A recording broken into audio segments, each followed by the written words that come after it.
Hi, everybody. Hopefully, you're all in. If you could put your microphones on mute, I'll just double check. Oh, sorry. I'll just make sure you're muted, please. So, just to let you know, we've recorded this. We try and keep to an hour. Massimo's traveling today, so you've got me. But Massimo will give us a bit of an update when he comes back and give me some feedback. So, I'll get straight to the point because we've got a lot today. I think we had 26 people and we've got 11. We'll probably have more join us. So I'm going to share my screen. Let me just share.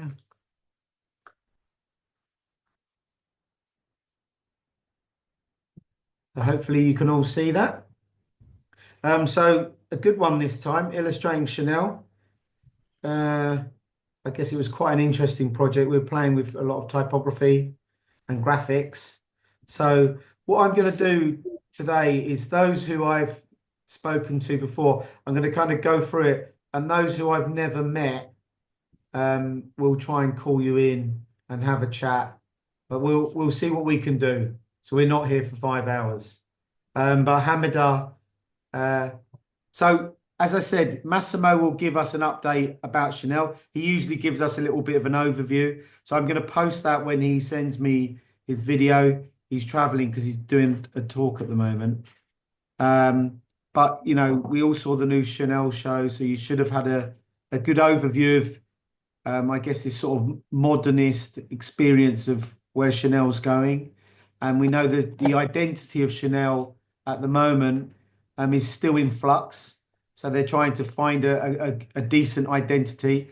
Regarding drawing and illustration, we're starting to see some new illustrations. So I don't know if many of you are looking around, but we just saw an interesting campaign from Harvey Nichols. They've done a whole store campaign for Fashion Week with illustration, and we're seeing the use of illustration really going up. We also had one of the illustrators who did one of the projects for Ungaro. She has just had her prints all released through Ungaro from doing these projects. So there are really good benefits of doing, getting involved, showcasing your work, and seeing what you can do because commissions do come from them, especially when they watch the videos back or we post them online or we share them. So there is some sort of good traction. So it's great to see so many of you getting involved because I know most of you might have other jobs or you have other things to do, kids, you're running around being crazy. So it's good that we can get involved. So Hamida, a great illustration. I thought some great colors, very pearlescent, has a sort of Tiffany vibe with the blue. So maybe because we know Tiffany's coming, you've picked up on that Tiffany blue. So just be aware of corporate colors. And it has that sort of pastel effect, which sort of links into Tiffany a little bit. So think about commercial colors, think about branding, think about brand positioning. I had a meeting yesterday with an agent from an agency, and they were talking about, your work representing the brands. So just think about that. We're going to have them talking during Fashion Week. So we're going to invite 5 different industry people to come and speak about being an agent, having a gallery, making art for different brands, and so on. So we've got a few interesting characters coming.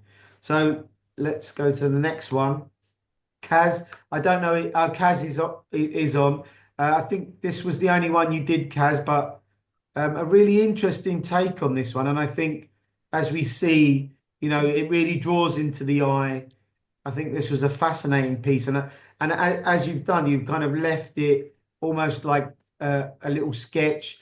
And if you look at a lot of the advertising campaigns for jewelry, jewelry brands tend to really leave like almost to have a technical drawing, and they leave a lot of the imaginative pieces by not finishing the artwork. So I thought this piece sort of taps into the mindset of commercial illustration for jewelry. So quite a nice little unique point that you should be thinking about. So when we're doing drawings or commissions or you're working on any projects, you have to really analyze the brand. So I know that each brand that I have to work for, I have to change the code or the way that sometimes I do my mark making or drawing that really fits with the brand.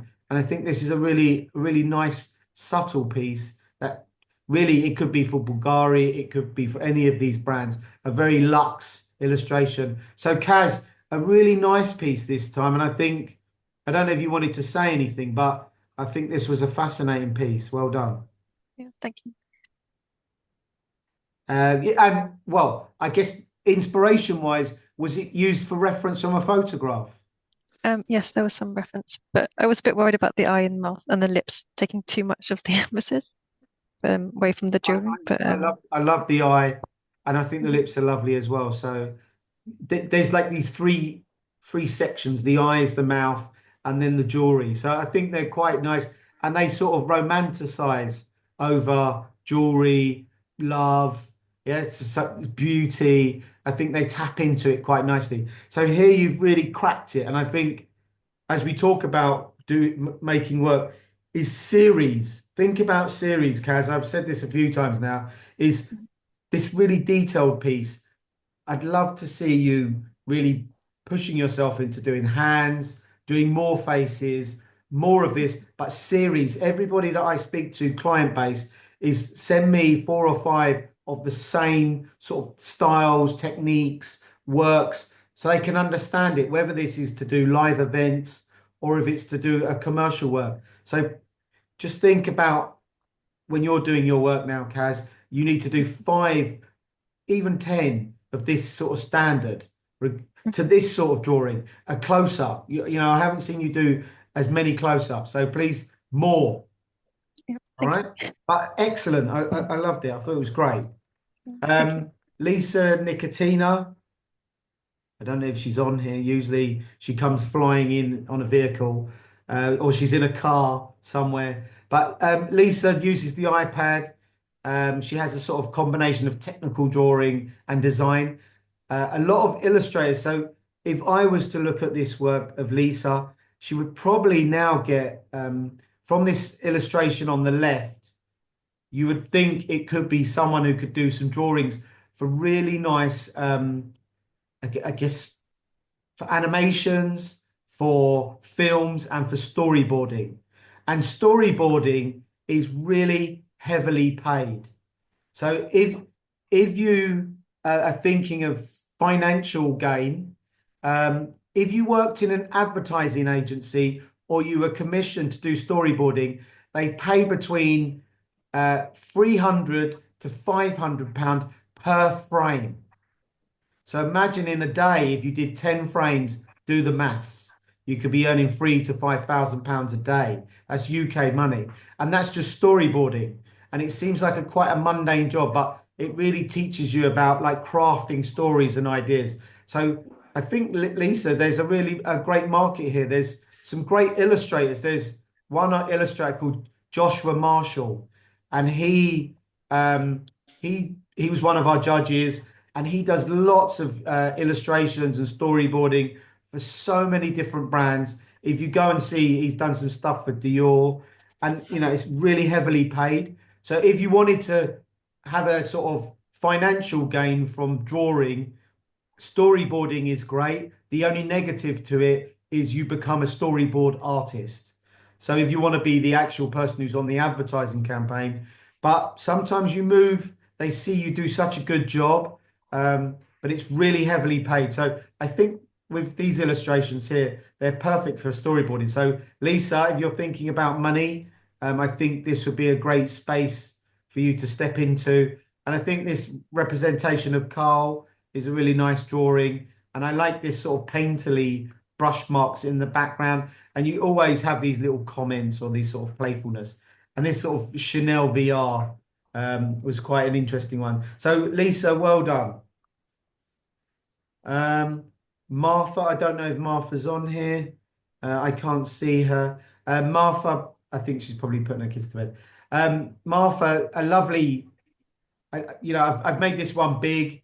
I think it was the most sort of graphic, most interesting, really fits with the DNA of Chanel, the black and white, and that sort of very teal, deep blue. uh, and then graphic marks. And I know you probably might be using an iPad to draw this. I think if you can mix and match a bit of iPad and a bit of hand drawn as well, it will take it a little bit of the element away sometimes of drawing just with an iPad. So if you can mix and match, would be really nice. These little adverts, I think, are really good teasers for you because you've done them or they're in a square. Is they'd be good for posts for Instagram. This, and I'm thinking of animation. Could these eyes move? And also, we have one illustrator. She's on here actually, and we can talk to her. Selma.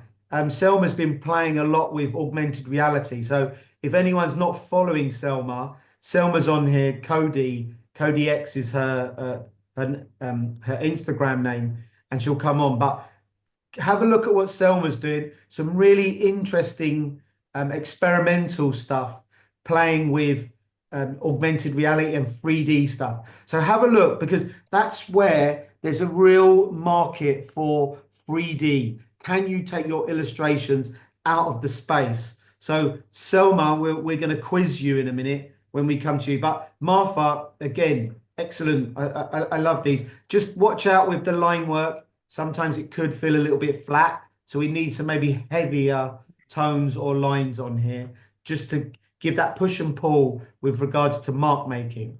Nina's always being playful. This is almost like a snapshot, almost like a photograph uh, with an impressionistic style. And I think Nina, there's a big improvement. You're pushing away from your heavy black graphic lines, and then they're almost looking quite painterly.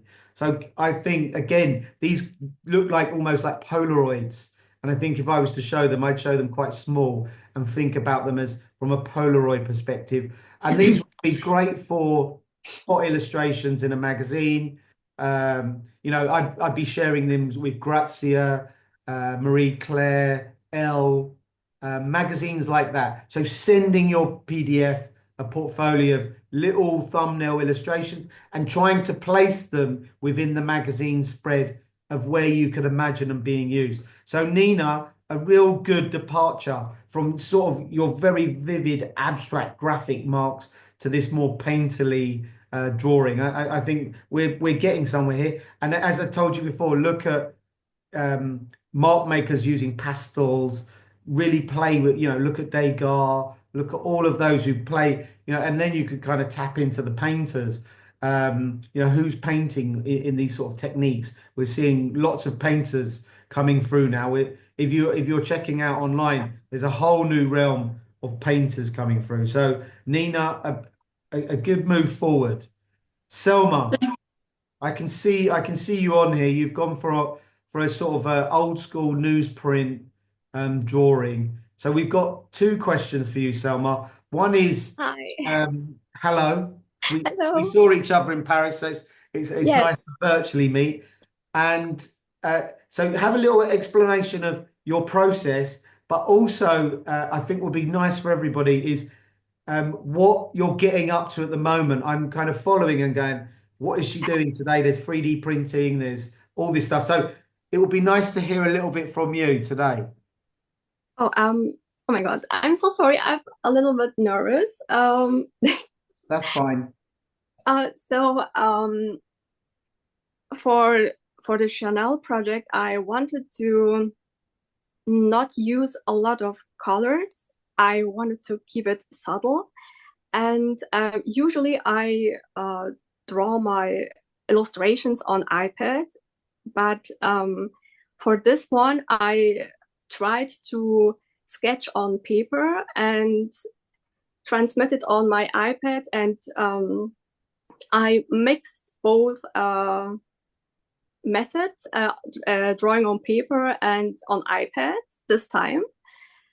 And usually I do my illustrations on iPad. So yeah, I don't know, I'm trying to try different things with the 3D printer and the augmented reality. and we talked in Paris, and Patrick, you said to me that I could do my illustrations in 3D. So I thought a lot about our conversation, and yeah, I don't know, the idea came up, and I bought a 3D printer, and yeah, I'm still trying different things. I try to print my illustrations. It's still in the progress, but yeah, I'm focusing more on my illustrations. But yeah, yeah. And also, you've started to make the work 3D, like augmented reality. Yes. What have you been using Spark, or what did you use to do that? Actually, it's from Adobe. It's called Adobe Aero. And was it quite easy to do, or? It's quite easy. I thought it's difficult, but it's quite easy. You can learn it in 1 day and 2 days. I did the techniques. You can learn the techniques, but to use it, I mean, you have to try. You have to come up with a concept, and Yeah. I mean, you have to try different things out, and yeah. But I think for me, looking at the 3D printed stuff, but the augmented reality stuff, for me, because your stuff has that 3D-ness, they really nicely work together. Even though the objects aren't 3D, it's become 3D. And I think there's a real fascination with being able to move around it. And art directors, as we said, as time moves on and they see more of your work, they'll go, this really could be quite nice for Snapchat or all these different brands. People are looking to be influenced. People are quite far behind us, so we have to sort of inspire them. And it's really nice to just watch you sort of playing and being, there's this sort of playground of work. And that should be a sort of an inspiration for a lot of people. And sometimes it's too far and you kind of have to come back. But I think it's nice to be, as a creative, it's nice to keep moving forwards, even though sometimes it doesn't benefit you financially. But, as a creative, we should sort of push ourselves constantly. When I spoke to you, I'm like, try this, do this, experiment with that, play with this. And I think it's really nice. And then you kind of strip it back to this again. So it's good that you moved back and you went more raw. And I don't know whether it's because you felt safer or because you thought it's more of a classical brand. It was really nice that you thought, you're thinking like the brand, you're thinking along them lines. So a great sort of drop. Like when I spoke to the agency yesterday, they were saying we're really looking for people that can really draw, drafts people that have the skill, because that will bring in the new work. And then the next step was we want to see it animated. That was the first thing, can they draw? And the second part, animation. They were the two elements to have a really good career and earn good money. Animation. So really think of that your simple 3D animations are really nice, but a little bit more. And it could be simple little thing, because I know you've been playing.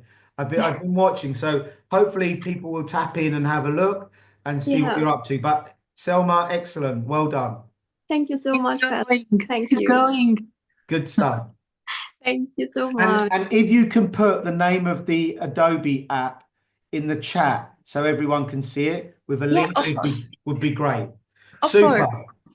Thank you so much. Tracy, I don't know if Tracy's on here. Let me have a look. Tracy's not here, so we'll run through this. Tracy, the good news about Tracy, I guess, she's come to London Fashion Week with us many times, illustrated at London Fashion Week. From doing Fashion Week, she then got seen by Show Studio. She's been doing some work with Show Studio. She's been working with Nick Knight, and then she's been drawing collections. And then she's got on to do work for, I think, the New York Times in China, illustrating lots of collections. So Tracy, from doing, if we go back, because we've been going for many years, from the early meetings of speaking about Tracy's work and the sort of development and her experimenting and finding her voice. We're really sort of seeing the development of a proper artist who's, you know, starting to get good work, starting to get really good outcomes. And that's probably taken, I would say, 2 to 3 years of constantly coming, showing, hearing some feedback. Is this positive? Is it negative? You know, and if you watch some of our old talks, you'll see some of the feedback that Tracy got. So it's really interesting because she was drawing lots of soul figures and we were saying, draw the backgrounds. And from that, you know, new work has come on. So just kind of think about some of the feedback that some people get and how it could shape your stuff. But Tracy's now finding her feet and, you know, she's doing some great illustrations. And I think with Tracy, it's just keep going, keep plugging yourself, keep advertising, and, you know, the magic will happen in the long run. Valia, Valia might be on here. Let's have a look. I'm here. Yep. I can just about hear you. I can't hear you, Valia, because you're maybe on mute. If you want to speak, you can speak. But I'll quickly go through. So I guess for Valia, what's quite nice is from some of the illustrations that have been submitted to this, there isn't too much of a sort of person who draws like a product designer. I think what's quite nice here is you've taken away the element of drawing almost like a graphic designer, a product designer. It's starting to feel more like an illustration. We can still see some of them little elements that give it a sense of a person who's a draftsman, a draftsperson, a person who has a good understanding of product and form and shape. But we have to kind of get rid of some of that because what people want to see from illustrators is spontaneity, the ability to draw without any sort of undermarks. So they, even though like for painters and drawers, we love to see this sort of interplay of drawing and leaving the remnants, where an illustrator for fashion, it's really about spontaneity. So it's like I make a decision and I draw. And I feel here with this one, you're really starting to crack the code in what you're doing. And you know, there's a real sense of depth, a real sense of play. You know, the little butterfly. I think there's some really nice, very graphic. This one, I thought this one's beautiful. And this one here, I could really imagine it. You know, if there was typography here, this would be great editorially, advertorially, lots of ideas. The still life was a great piece as well. Love to see still life. I don't know why more illustrators don't do still life. It's the highest paid area for you to make money. So if you imagine, most people think by doing portraits, we have a lot of portraits, but still life is the perfect place for you really to gain more opportunities for commissions. So just think about, as you know, doing more products. I don't know. And we've tried many times to get illustrators from Fida to do still life, and it's nearly impossible. People just want to draw people, which is great, but you know, as a person who's trying to make it professionally and make money from it, just think about still life. And it's so fun to do because you can be much more experimental with the forms and the shapes. You can have much more play. So for all of us, I think still life this was a prime example of to do still life. So Valia, well done. I can kind of see you on there, but if you want to say anything, you're more than welcome. You've unmuted, so it's good news. I'm always worried that I'm not doing it properly, or that I don't know, that I'm not picking the right subject matter. I don't know. I'm still searching what it is. What's the best thing to do? I don't know. Is it, you know, portraits, or I don't know. I don't know what it is. I'm still out there looking. Yeah, but I guess what I would say, looking at them, is you're now flexing your skills. Yeah, so we're seeing a real flex of your knowledge. And then as a craftsperson or a person who draws, the hardest part is to unlearn. a lot of your skills. So you go to this, and we've had Nadia Kulrista, who you probably might have seen, who's a fascinating illustrator. And whenever I spoke to her about her work, was always about deconstructing the drawings that you do and bringing it away from this very sort of hyper, like, realistic. But I think for you, you've really got a nice subtlety in it not feeling too, because you've broken the composition, so it doesn't feel real. There's a set of lips and there's a big eye. There's some makeup and lipstick that isn't too portrait based, even though they're elements from portraiture. It doesn't make us think about the face. I think this is a really nice way of doing it and a very smart tactic. And if you think about professionals, your job is to get people to look at this work and go, I want this for my Charlotte Tilbury work. I want this for the next Tiffany or whatever it is. You trigger the actual art directors to look at your work and go, I want this for my magazine, my book, my collection. So that's all you're doing all day. And that was the goal of us doing this, is to get people to draw, think about a project like Chanel or a brand, illustrate it to the way they think they could do it, and then go, I wouldn't have, because sometimes it's hard to actually push yourself just to do a project. So it's nice to be given a command, a project, you do it, and then it's finished. And then it's following the same process as a commission. So we like this sort of approach. And if you don't hand it in, the deadline's over, it's over. So having that sort of almost like commission experience is a really nice way. And I'm almost acting the role as the art director, just having a conversation of this and almost putting an agent's head on as well, what an agent says to me. So I think here, I put this one the biggest because it was, to me, the one that really was sucking me in. And I think the boot was really nice. And then what I would start doing is start looking at still life photographers, Irving Penn, think of Robert Mapplethorpe, all these fascinating still life photographers that could inspire you, mixing concrete and bricks with an object. Think of Cézanne, who is an amazing still life painter.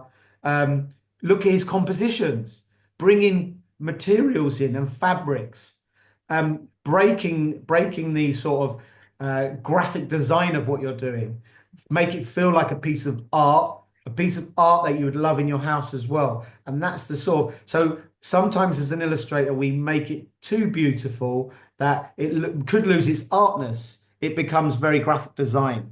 So we have to kind of interplay between them spaces.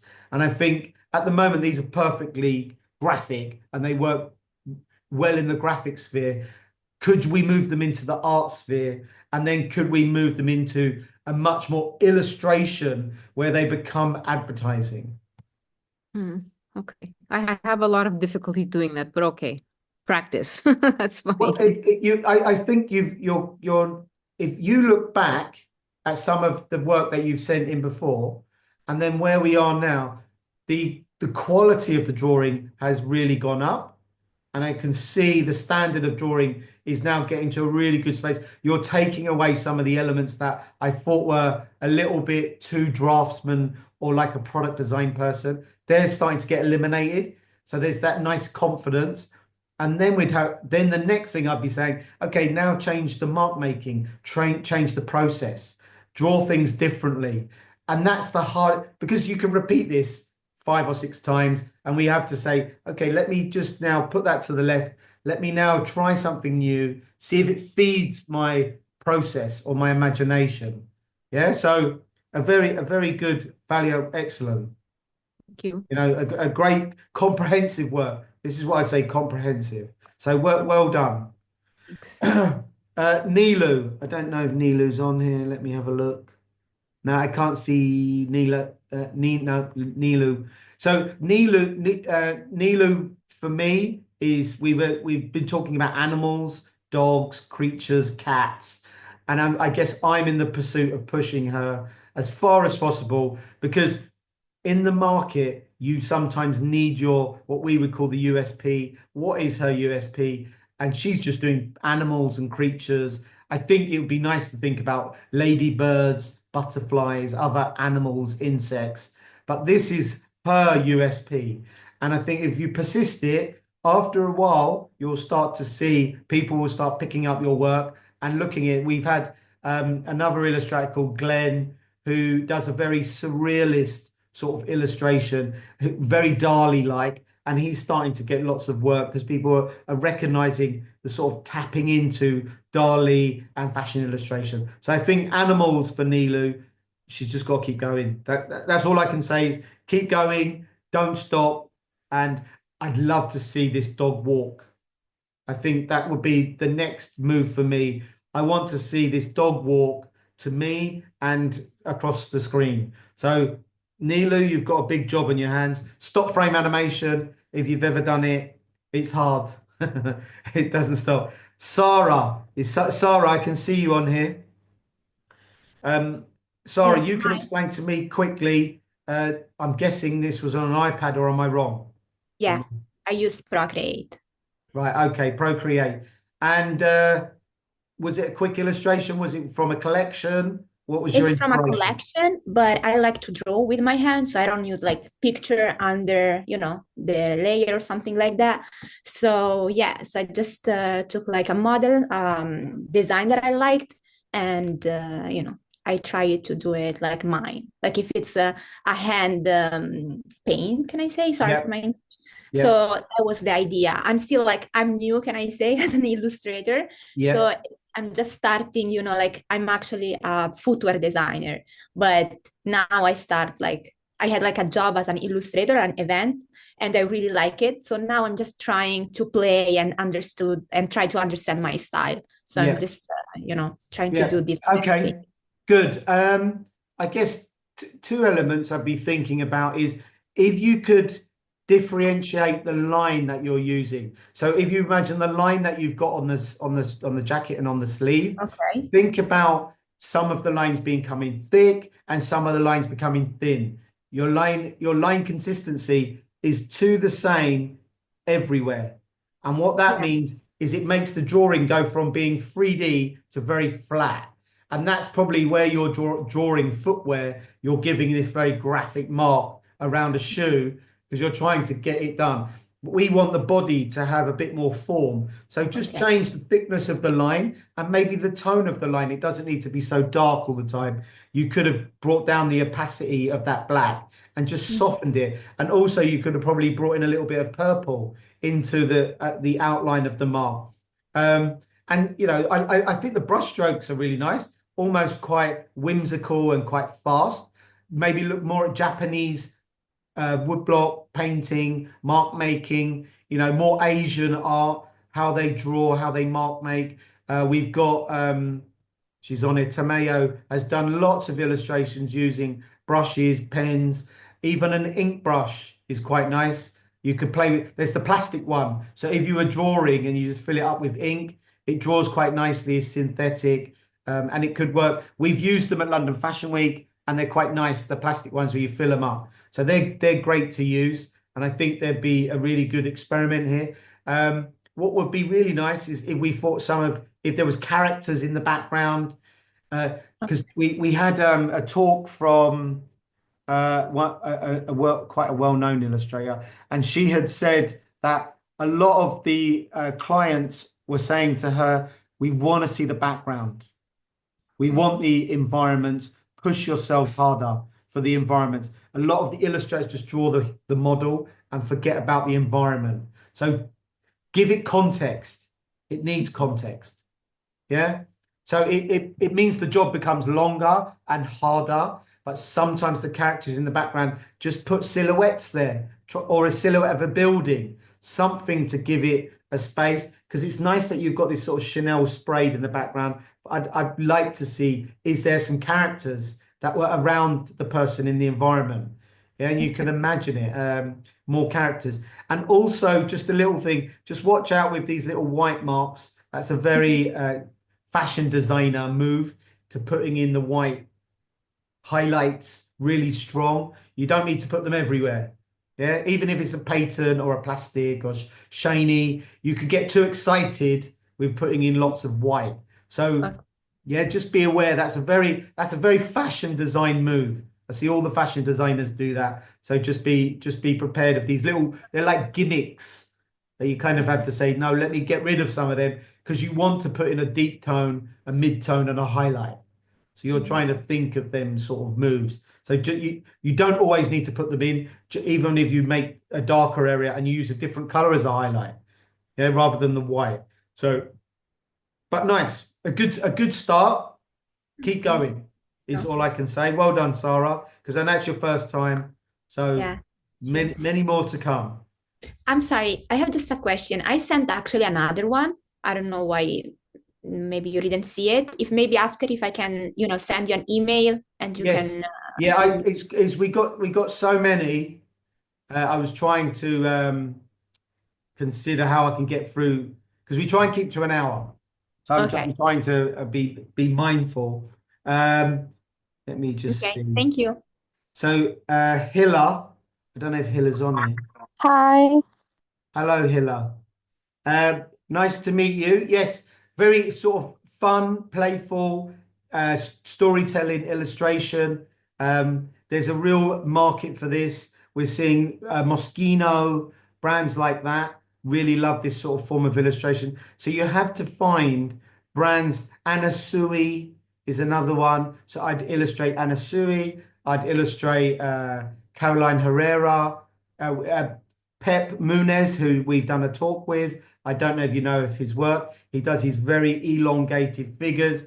Albert Albers loves these really long, tall figures. So thinking about brands that really align with your sort of, I guess, your sort of visuals, your sort of work. So just think about this is a nice segue into Chanel, but if I was to look at this, I'd be saying, I want to see Moschino. I want to see Anna Sui.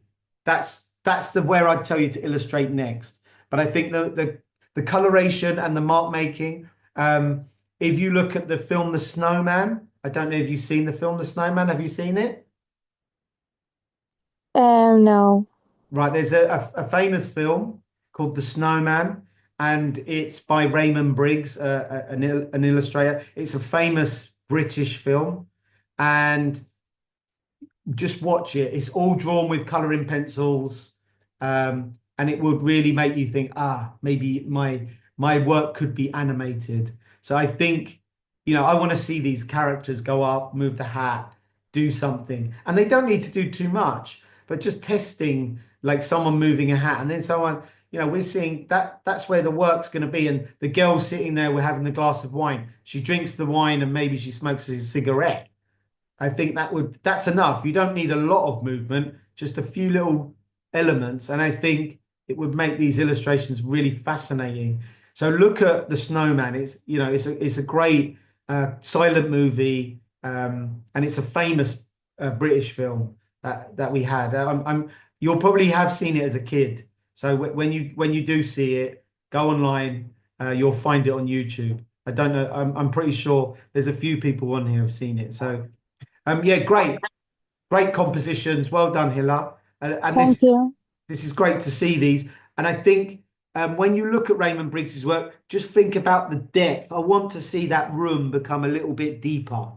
Yeah, I want to feel that I can walk into that room. That floor has a bit more depth to it. So think about it's a bit darker in the background. Add a bit more depth of field to the spaces. Yeah. Okay, thank you. Good. Thank you, Hilla. Anouk, is she here? Let's have a look. Yes, I'm here. Hello. Hello. Nice to meet you, and thanks for sending these through. Explain, let's have a little explanation of the process you went through and the journey. Yes, of course. So I was really much inspired by the camellias. So, you know, the flower of Chanel Yeah. for some years now. And I wanted to incorporate it more into my drawings. So for that, I designed my own, how do you call it? Like my own patterns, kind of, so Yeah. that I can reproduce it on an infinite basis. And for this one, when I first wanted to participate to this competition, I was like, let's have a look to old Chanel looks. I've been offered a book from Karl Lagerfeld, designer for Chanel, and I was really appealed by a picture of a Chanel look from the 1980s. So it's the one that you see with the curtains in the background. This one. I wasn't very much satisfied about this drawing, so I was like, let's explore something new. Remain with the three main colors of Chanel, so the black, the red, and the white. I didn't put much gold in those drawings for once, because I think it wasn't the most relevant. I really wanted to put attention on the camellias and how the camellia enhance the silhouette or the attitude of the person. I didn't do any close-ups, but maybe that's something I want to try in the future for the other fashion series illustrations. But yeah, and I use mostly watercolor because it's what I'm the most comfortable with. I would love, though, to explore more the animation part using Procreate. I've tried to do so. I think I'm just lacking a bit of patience for that. So yeah, I think it's the next step. Yeah, good. Looking at this main one does remind me a little bit of Jason Brooks. I don't know if you know Jason Brooks. He's Yeah. a sort of a well-known sort of fashion illustrator, done all the Head Candy. He's done some Chanel work as well, British illustrator. So the eyes give me that sense of Jason Brooks. So just be aware of other similarities, but the technique is really nice. I think your technique is very different to his. It's just that look, you know, if we said what's a Disney look, or Jason Brooks has a very unique sort of look, where the other ones I don't think have that, and I think they feel a little bit more yours. Where this one just, I would say for me, I'd like to just go, let's change that a little bit and make it more your own, because it feels too reminiscent of that. I Okay. think the one with the silhouette is a lovely piece. It almost looks like some of the Dior illustrations, but a little bit more developed, which is nice. So I think there's some sort of interaction on there, and people love this sort of grey, almost stark shape illustration. This one, I think you're right, is maybe a little bit too overdrawn, and you brought the pen into it. It almost flattened it. Where this one, I felt it's more subtle, more sort of magical, and in here, I think there's lots of details. The watercolors in the background, again, really nice. I love the print. I think because we're seeing a lot of our illustrators also getting work for printer, like doing garments, textiles, much more fun. So you could have a day where you're not illustrating people, you're illustrating objects, plants, shapes for prints, and that's a market in itself. And a lot of illustrators get a lot of commission work doing prints. I've done it for Tom Ford, Dior. Yeah, it's another area that you can design for. So I think about doing some prints of your own, and you won't then need to worry about the character. Go out, look at plants, draw directly from plants, or draw from objects. You know, it could be even a pipe or a cigar or something. It doesn't always need to be an organic and piece of nature. You know, think of Hermes using horses. Be quite smart. Yeah. Okay. So really nice. I think you've spotted the one that I think, like you, is a bit too flat, bit too finished. So here we're kind of moving in, and this one I think is my favorite. I think this one really, there's something getting a bit stronger here. So again, a little more of these. I feel you've moved into a nice space. So excellent. Well, a great little series. And I think a great piece of work, and it really combines quite nicely. So well done. And if you're getting frustrated with animation, that means you need to do it more. Yeah, sure. Because it's torture. Animation is torture, and only those who want more torture do animation. Yeah, you know, we see lots of people doing animation and having a tough time, and you have to keep fighting. It's a Yes. fight. Yeah, so Sure. do it. Don't give up. Okay. But well done. Thank you so much. Good. Jana, is Jana on here? Yes, Jana. I think you can unmute. Hi, yes, yeah. Hello, Jana. Nice to see you. So explain your process and how you did it, and welcome.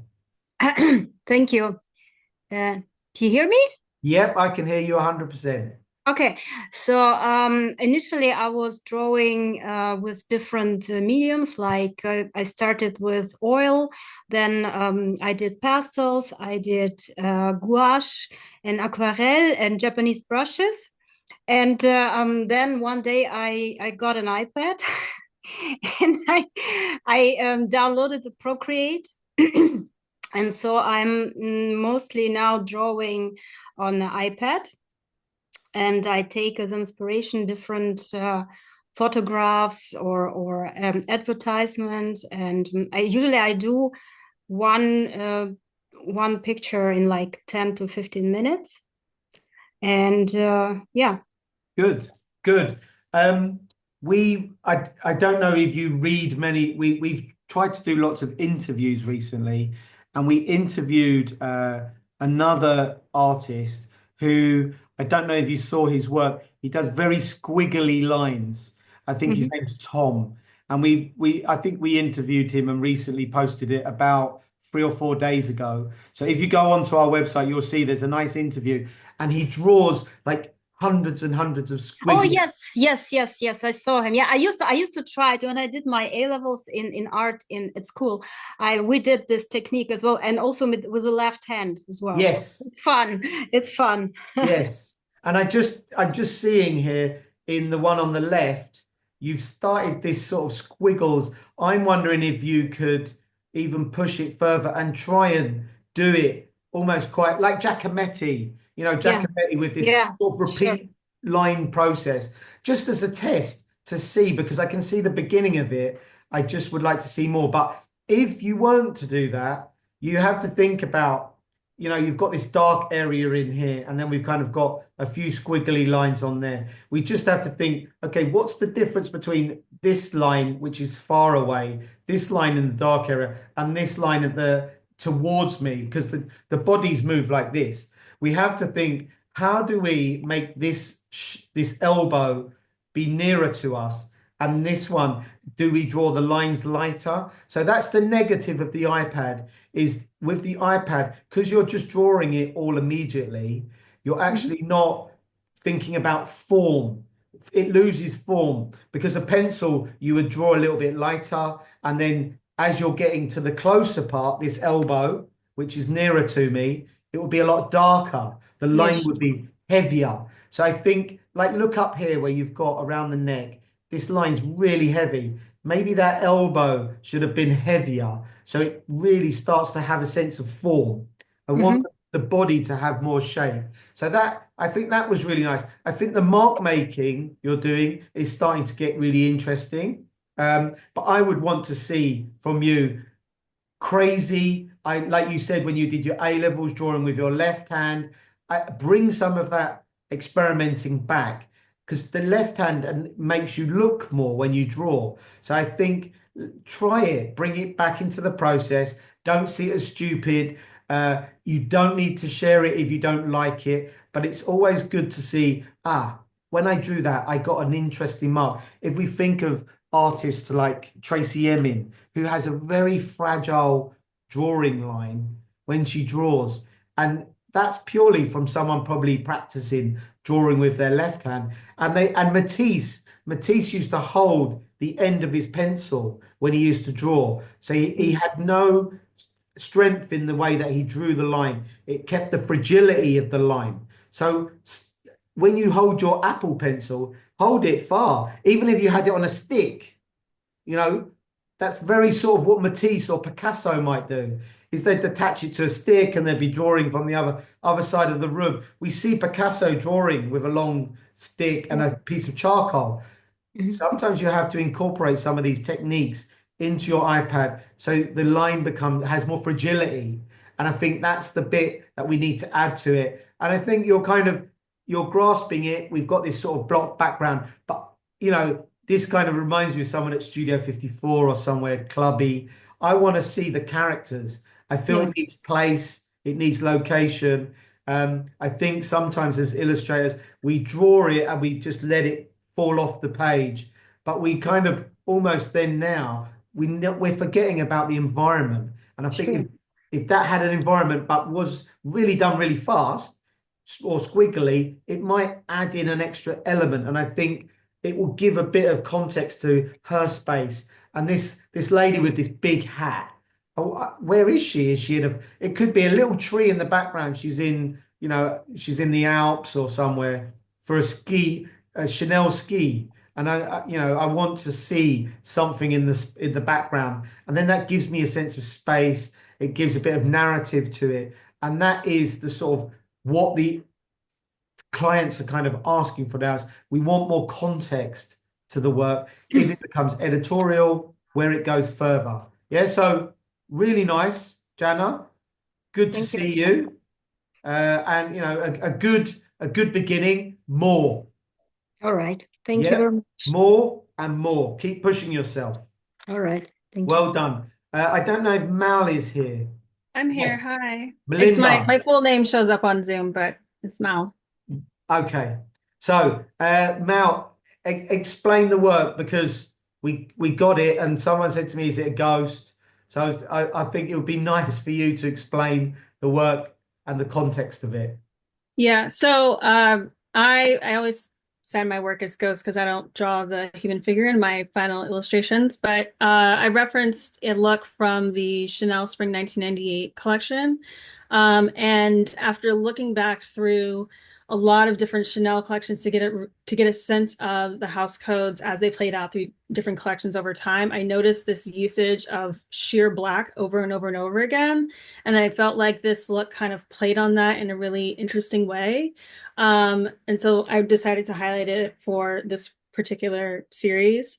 And I also just felt like this particular look kind of touched on the past in terms of this particular silhouette, which Chanel was known for, especially in the beginning days as she was coming up. And it kind of made me think of like this play between past and future, and this almost like portal between past and future that I feel like Chanel is in currently, as Chanel is going into this new era with a new creative director, but also just in general how that plays in the collections over time. And so in order to kind of play on that portal aspect, I drew an oval behind the illustration that I did, which I also played on the packaging that you also often see with Chanel with that strong black border. But yeah, so that was some process behind this. I know it's a little different. I personally like to do a surreal aesthetic when it comes to my illustrations. So so if you can have a look, and you can even speak to Selma, have a look at what Selma's doing. And I think Selma's still on it. She can share her Instagram link and have a look what she's doing, because I think what would be really nice to see is this character kind of floating and moving in front of that shape. And I think it gives that sense of portal, and it also gives that sense of ghostly feel. It feels 3D, it feels floating. It almost now needs to come out of the page. And I think that's the next area for your sort of work. And I'd probably animate. I just want to see that material move really slowly and quite beautifully. You don't need to move a lot, just a little bit, just like a drifting of a piece of material. And I think that would be enough. And then it'll be fascinating. And we're now seeing in Blender, if you've ever used Blender's an open source 3D. You can actually illustrate and bring them in to Blender and make it more 3D. So, and keep that very textual quality of drawing. So I feel that what you're doing has a sort of real sense of space, sense of environment, and you know, and your way that you've sort of described your way of digging in to the DNA of the brand is exactly what you're meant to do as a creative. Is you're not meant to just go there and because you're good at drawing, you just draw. You actually have to go in, understand the DNA of the brand, get the codes out, and then go, yes, the black, the white, that off-white, you know, you're really sucking into that space. And I think, you know, you've nailed it and you've brought it into your own little world, which I think is the next little element, which gives it its own point of reference for you. So, you know, when I saw this, I thought it's a lovely piece. And you know, I think it's a great, as I mentioned earlier, a comprehensive piece. You understand form, shape, figure, and it isn't our normal sort of fashion illustration drawing, which is even better. Yeah, we want uniqueness. We want originality. So I think it's great. And I just think I want to see it go further than this. How do we take it further? How do we, and I think animation's your only way forward now. You've got no other option. Okay, thank you. All right, good. Excellent. Denise, are you on here, Denise? No, she's not. I thought she might be, might not. Denise, I'm going to post maybe some of her little work in process, similar to Mayo. I'm going to put up some of yours online as well. So I'm trying to get a lot of people to document how they draw their work. Otherwise, we'll be here all night watching videos. So watercolors. If you look at Denise's work, it's good if you can try and follow each other and look at each other's work. Denise has got a very combination of painting, watercolors. Every time I see her work, it's always very different. The mark making's different. It's a constant play. So I think, Denise, keep going, keep playing. I would like to see probably more. I would probably want you to reference Toulouse-Lautrec, looking at Toulouse-Lautrec's posters, understanding composition and storytelling. So I'm thinking of more Parisian style, which is very, you know, Chanel. Bring some of that Toulouse-Lautrec into the space. So Denise, I'd like to see you push these a bit further and then maybe think about what marks you're putting down and how do you show attention to certain points. And I think Toulouse-Lautrec is the master of the sort of poster. So if we're thinking about French posters and art and graphics, I think let's tap into that space. Great. Belen, is Belen on here? Yes, I can see iPad de Belen. Belen, if you can unlock, you can unlock. But it'd be nice to hear what you. Hola, hello, Hello, Belen. hello. When I saw these, what my thoughts were, they look like drawings for an animation or for a film or the parts of a storyboard, especially these three here. And you've done exactly what I was sort of wanting, was someone to draw the environment, the world, the happening. And there's lots of illustrators, animators who are sort of using your approach to working. And I feel you could almost like a Japanese animator, is you could draw one frame, draw the other, and then almost just ghost-like move it from one to the next. So the background doesn't change, the character just moves, which is a very simple technique.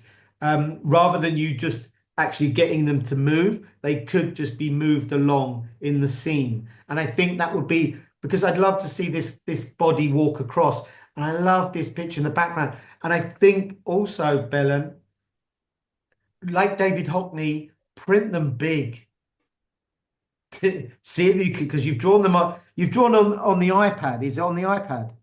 Yes, I work with the iPad, the first, second, third, the big, and the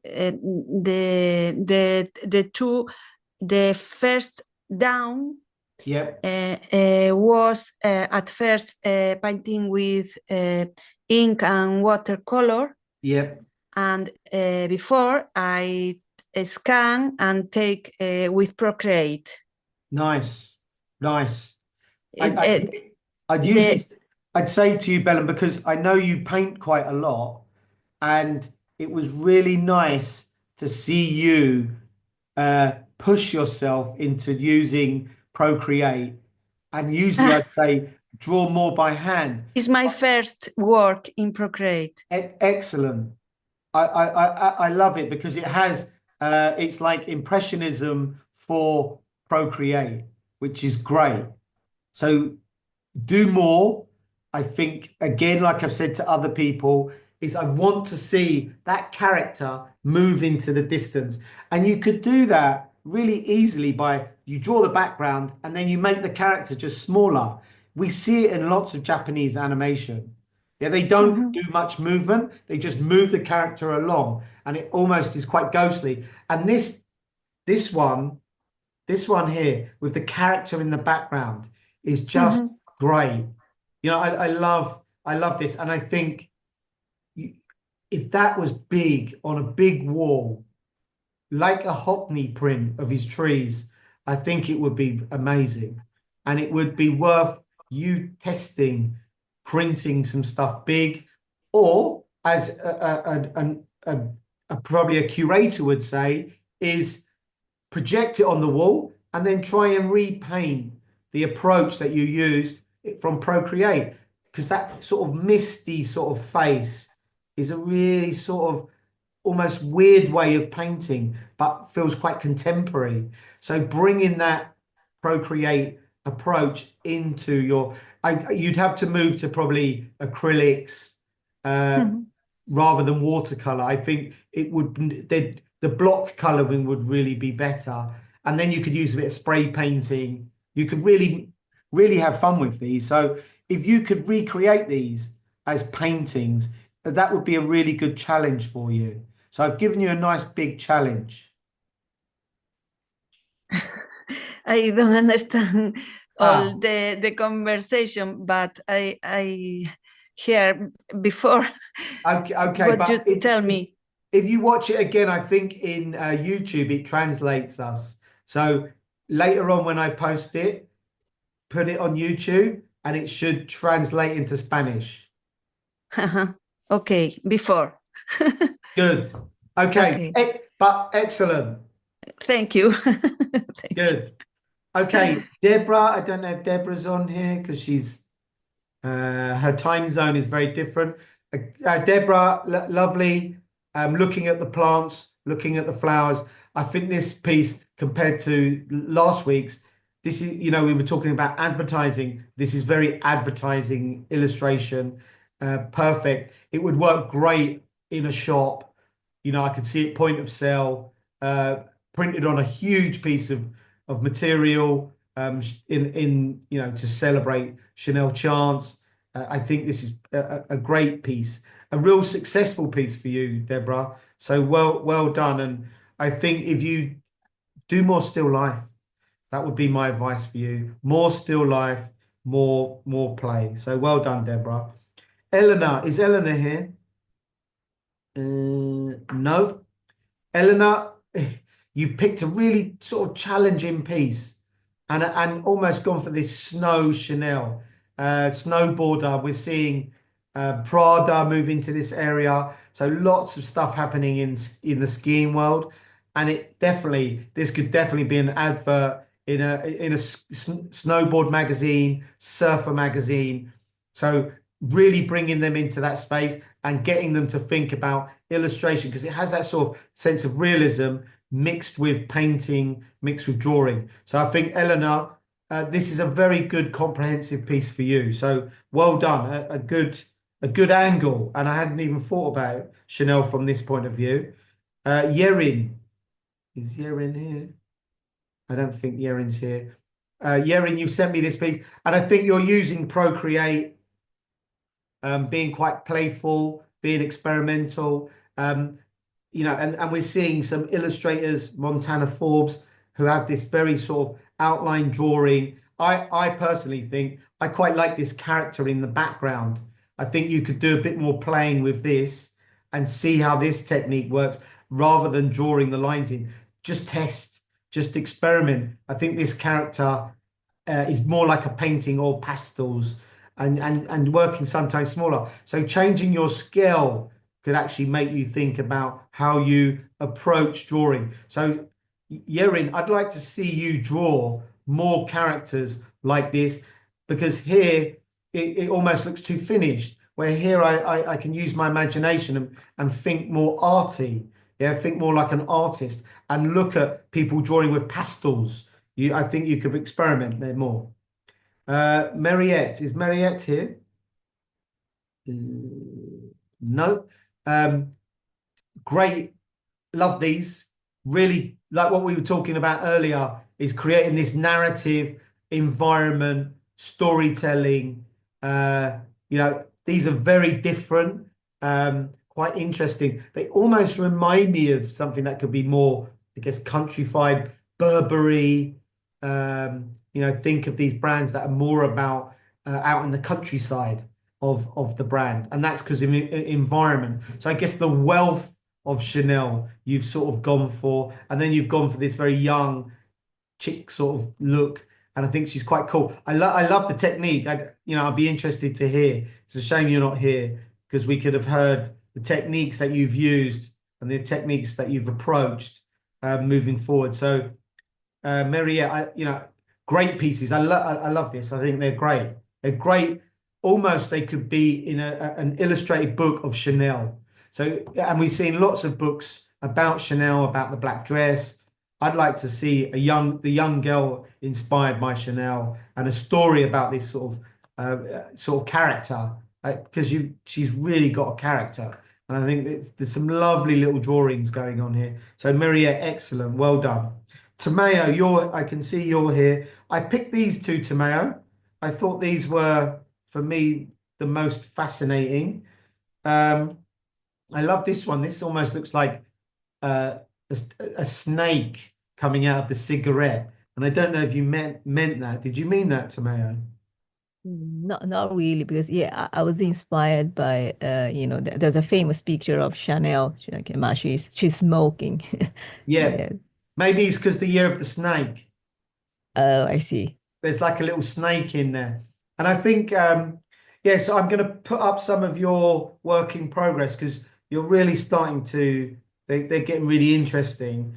And I think, that keep pursuing with them. They're the things that we can share, you can share. And I'm kind of challenging you to just keep doing them. And I think they're good for your own personal practice. I'm just trying to think, I think this one graphically is really interesting. When I look at this one, I'm trying to think, what would I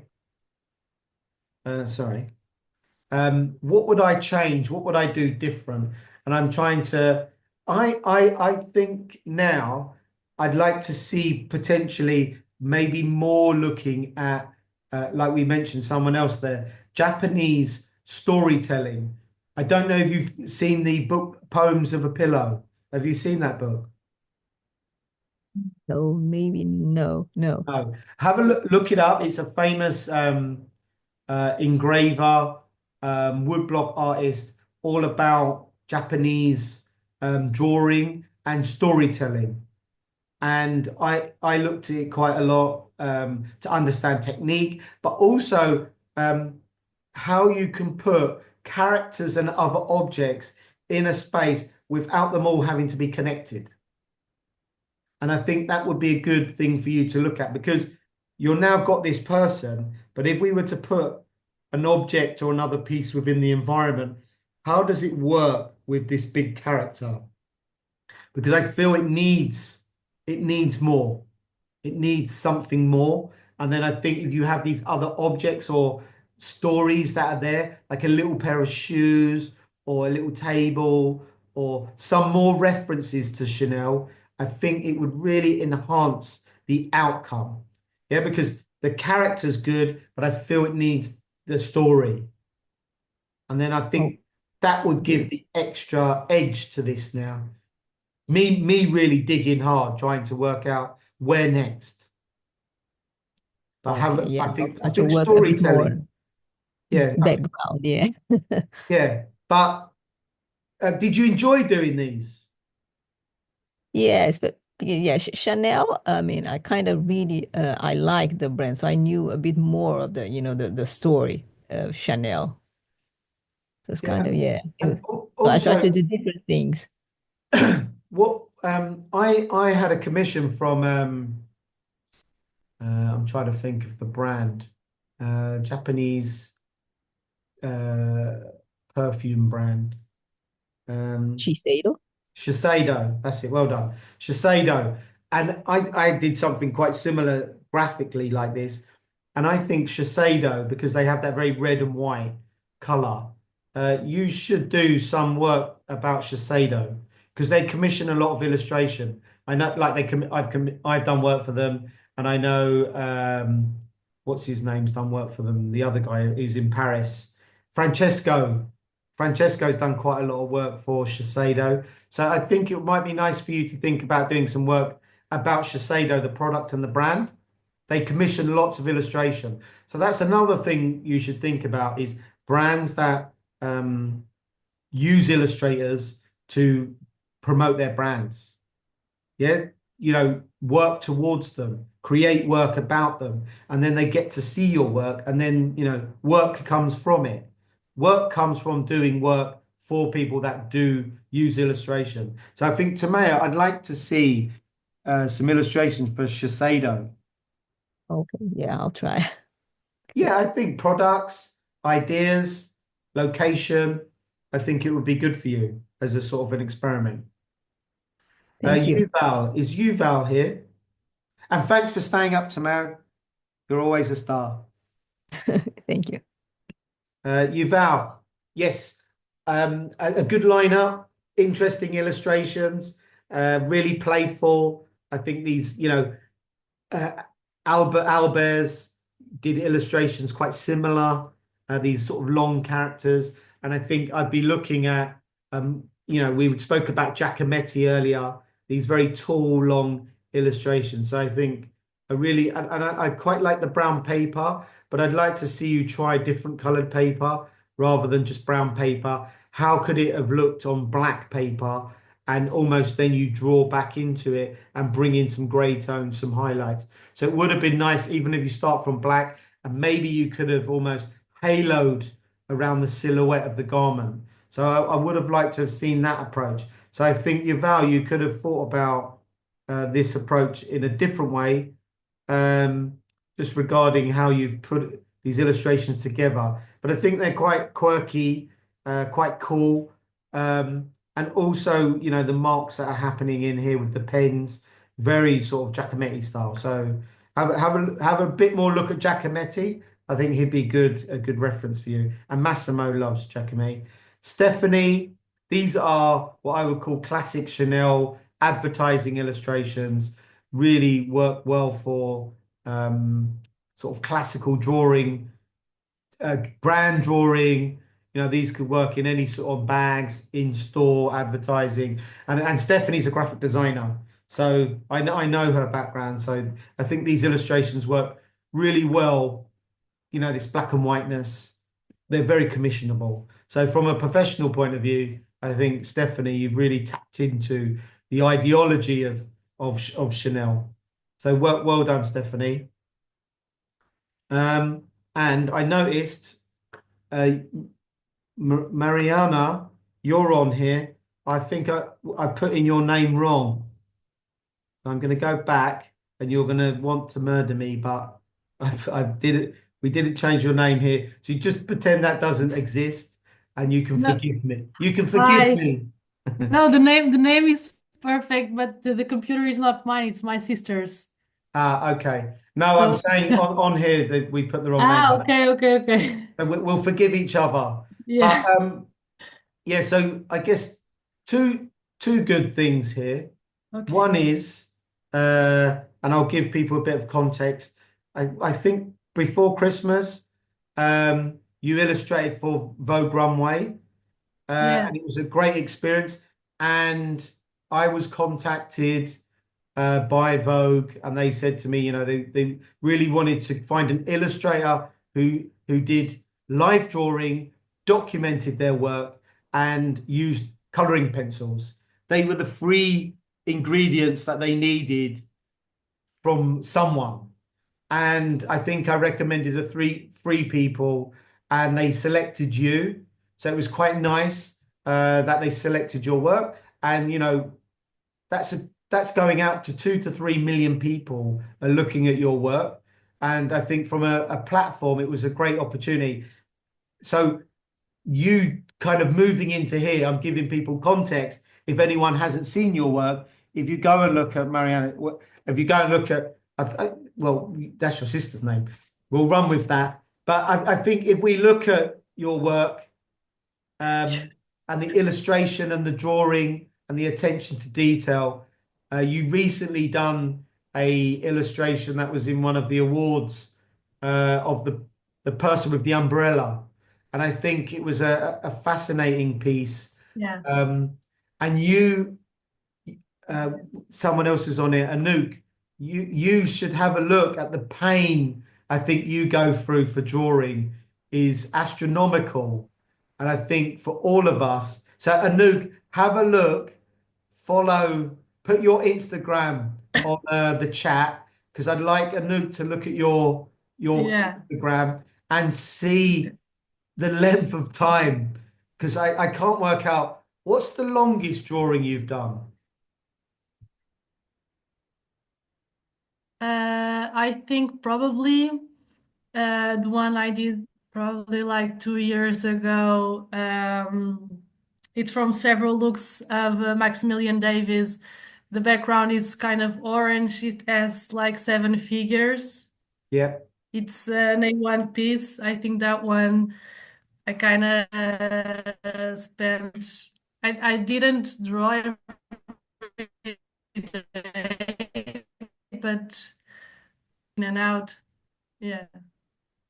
We Kind we missed the time. How long did you say you cut out? Probably over a year, but not every day. There you go, Nook. A Yeah. year on one drawing, 365 days. So check out her Instagram That's my Instagram. and have a look, because there's some really labor of love. But these were great illustrations, and Thank you you. really, you know, we've spoke about this before. You take on the background, you challenge yourself with these really Yeah. hard pieces. You draw the backs of people. You're not always worried if, like I'm looking at the hands, if they're perfectly illustrated. Sometimes you do, but I notice with these fashion illustrations, you're being a bit more liberal, which is quite nice. You're taking a little bit of an approach of, I'm just going to draw and I'm just going to keep going and going and Yeah. going. So it's quite nice to see the direction of your work at the Yeah. moment, and drawing on that sort of colored gray card is really nice.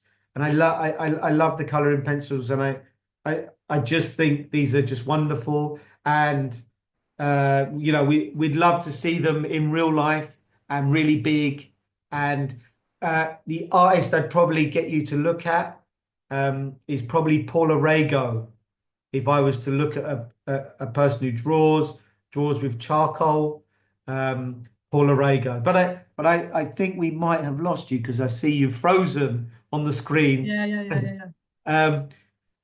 But yeah, In so Portuguese. yeah, My so internet yes, connection is kind of Portuguese. So weird. Paula Rego would be because of the pastels and the storytelling. So I think she's perfect for you. But these are lovely, and Thank you. I think the series is good. I think you need a nice big exhibition. Yeah. I need more time. I need to find more time to do more things. Well, it isn't about more time. it's more about and what I've said to a lot of the illustrators on here is, you can talk to each other either via our platform or online. And Selma's had a bit of a show, and I've given her a challenge. I want to see her do. Find people. Maybe you could do small pop-up shows. It doesn't always have to be this epic exhibition. You could do a small show, 10 works, find somewhere local where you live. And there's a lot of people that go there. Could be a nice restaurant, and you put them up. You don't necessarily worry about the money. You worry about the exposure, and you worry about them being in the right location. So if you think about it from that point of view, the footfall's a lot of footfall, and you'll get people to see your work. So I think these would be great. And if I saw 20 of these, you'll definitely get a phone call saying, I either want to buy it or commission some more. So the perfect person to look at is Tony Green. We post him a little bit on Fida sometimes. He is the most prolific person. I did a talk with him. So if anyone wants to know about how to sell work, go on our YouTube channel and look up for Tony Green. He is the most rigorous person about selling his work. He will sell and fight and push and sell. So a really good person just to look at, to go, what is the process of selling? And every day he's selling, and he said, I don't care if people don't follow me anymore. I don't care if everyone hates me. I just put it up because I want to survive and I want to sell my work. So he's like, piece of work, I'm going to sell it on Friday. Do you want to buy it? Up it goes, and it sells. So I think you could easily do that. I think it would be. I find that part a bit daunting and scary. Yes. Like letting go of the work, and for me, I just do it because I love it, and I kind of have a hard time with that. Yeah, or gift it to someone. Gift it. Think about who would really appreciate it, and then in the future, an artist needs to make a living, and it's part of a business. So you have to have that other element to you, which is about finance. And if you could make art and sell this and not have to do anything else, you're silly to not go with it. So my advice to you is do it, go for it, and don't hold back. Thank you so much. And that's not only for you, that's for everybody.